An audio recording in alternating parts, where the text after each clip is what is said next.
شل کاله عمر یې دی او د شل نه د 10 په منځ کې دوی ته زه دا وایم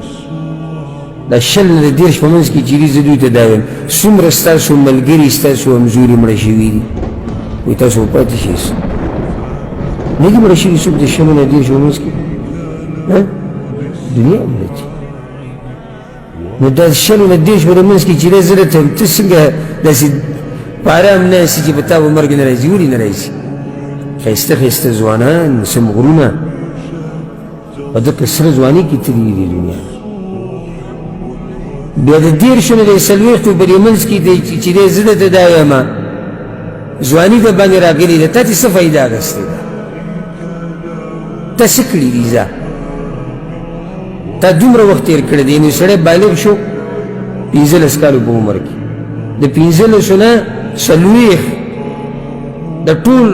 د په ځواني کې دا وخت تېر کړی څو کاله شو الله اکبر 15 کاله کې څه توره تاوانې ده د دلته چې کوم ناس یې د چا به 15 کاله تېر شوي د چا به 10 د چا به 20 د چا به 15 شي زه تاسو ته وایم تاسو څه توره والې ده په دې وخت کې ما ته وښایه ځه کومه ګټه تورې دې والې دي دا کوم چې د 40 نه اورېدلی زه درته دا وایم چې هغه هلکوالی خو لاړه هغه ځواني لاړه نو نور ته څه غواړې څه ته ناست یې هلکوالی ختم شو ځواني لاړه بدن په کمزوري کېدی شو نور تا څه ته ډډه لګولې ده بیا دا چې 50 کې دی او 50 نه اورېدلي دوی ته دا وایم 50 کاله دې تېر کړو د اوسه پورې ته راپاڅېدلی نه یې ته اوس هم اوده پروت دی 50 کاله عمر دی او اوده پروت دی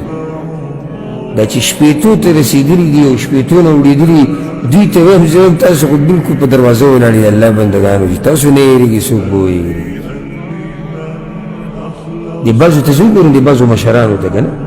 والله کله ناکله دې ملګرو ته کور کې ولو ته وویم زه هم هغه پلانې مې ولي دې سره ته حیران شم ولې لکه یو کس به ته وینې 15 شپېته کاله عمر یې 3